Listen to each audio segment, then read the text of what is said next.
Bonjour et bienvenue dans cette vidéo dans laquelle nous allons parler du premier chakra. Je vais essayer de vous introduire en quelques mots qu'est-ce que le premier chakra, à quoi il sert, quand est-ce qu'il est équilibré et déséquilibré, comment est-ce qu'on peut faire pour rééquilibrer notre premier chakra.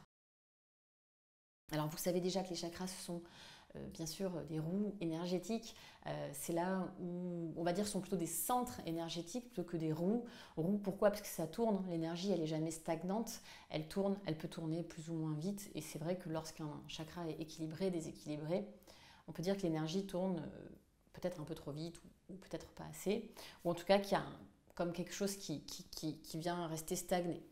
On sait qu'il y a le corps physique, il y a le corps émotionnel, il y a le corps intellectuel, le corps énergétique et le corps spirituel. Donc toutes ces couches de corps en yoga, on parle vraiment d'une pratique holistique hein, avec vraiment différentes couches.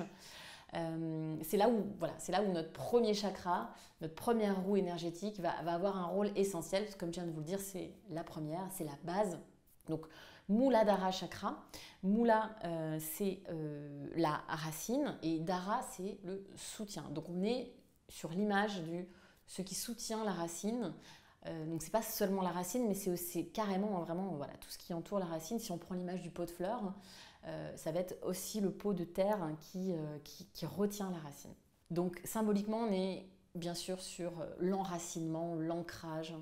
On est sur notre capacité à vraiment comment dire, s'installer, se poser, créer sa présence au sol. Donc l'image de l'arbre, elle est parfaite puisque un arbre, on sait qu'il ne peut pas donner de fleurs ou de fruits s'il n'a pas de racines. Hein. Si on coupe les racines d'un arbre, il n'y a plus d'arbre. Donc c'est vraiment cette image avec l'arbre, je trouve que c'est la meilleure image qu'on puisse se mettre en tête pour le Muladhara chakra. Donc ça veut dire quoi? Ça veut dire que pour pouvoir avoir des bonnes bases dans sa vie, donc on parle de bases émotionnelles, de bases financières aussi, matérielles, pour avoir des bonnes bases, encore faut-il prendre le temps de s'ancrer, de s'enraciner. Donc c'est là où le yoga joue un rôle essentiel. Juste pour vous donner quelques clé un petit peu plus yogique, l'élément donc du premier chakra c'est la terre, hein, donc on a parlé de l'arbre, c'est la couleur rouge, c'est le mantra l'âme, il est situé, je ne l'ai pas encore dit, c'est tellement évident, je suis désolée, il est vraiment au niveau de la base du coccyx et du périnée, donc c'est vraiment là où je suis assise là actuellement, hein, je suis vraiment assise sur les ischions, sur les os de mes fessiers, et puis le périnée c'est aussi un soutien, parce que le périnée c'est le muscle qui va soutenir le muscle, la membrane, le tissu qui va soutenir par exemple le poids du bébé pendant la grossesse. Donc on a vraiment cette idée de soutien. La divinité, si on veut raccrocher une divinité, on pourrait parler de Ganesh, le dieu Ganesh, le dieu éléphant. Et ce que je trouve intéressant dans les chakras, si on veut vraiment essayer de développer un petit peu ces chakras et si on veut utiliser en tout cas cette grille de lecture pour se recentrer, l'émotion négative, ce sera la peur. Donc, comment est-ce qu'on déjoue la peur? C'est la sécurité. Hein, c'est vraiment peur, sécurité, ça va être les deux opposés. Donc, on a besoin de se sentir en sécurité. C'est un peu comme la pyramide de Maslow. On a besoin d'avoir un toit sur sa tête. On a besoin d'avoir de quoi boire, de quoi manger. On pourrait faire ce parallèle avec la pyramide de Maslow quand on parle des 7 chakras. Donc quand on est déséquilibré dans ce premier chakra, qu'est-ce qui se passe? On n'a pas vraiment, on a du mal à trouver sa place, hein, on peut avoir beaucoup de peur, enfin on peut avoir des peurs qui sont... Alors c'est normal d'avoir peur, mais on peut faire partie de ces personnes qui vivent dans la peur. On peut vraiment manquer de présence et de charisme aussi.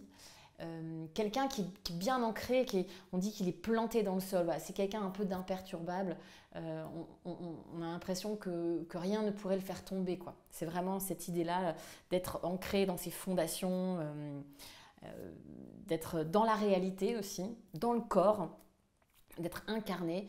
Donc on est vraiment, le corps, c'est l'outil numéro un, c'est être dans son corps, sentir son corps.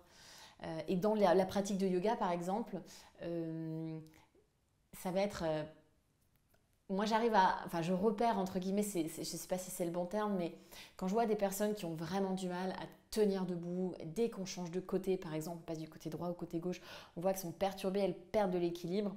C'est là j'ai envie de dire, ok, revenons dans les jambes, dans les pieds, ancrons-nous, voilà, prenons vraiment le temps d'être ici et maintenant. Donc c'est aussi la respiration. C'est vraiment la base de tout, hein. C'est vraiment la base de tout. Donc c'est aussi vraiment respirer et prendre conscience qu'on est là, ici et maintenant. Alors comment est-ce qu'on fait pour être présent, être ici et maintenant? Premier outil, c'est la respiration. Donc c'est de fermer les yeux, de se rendre compte qu'on respire, de se rendre compte qu'on est vivant. Ça peut être de venir dans le sol, donc dans la terre, de peut-être reprendre contact avec le sol. Il y a un mudra que j'aime beaucoup, c'est de venir poser la main sur le sol, l'autre main sur le cœur, pour vraiment se dire, ok, je suis là, ici et maintenant, et respirer.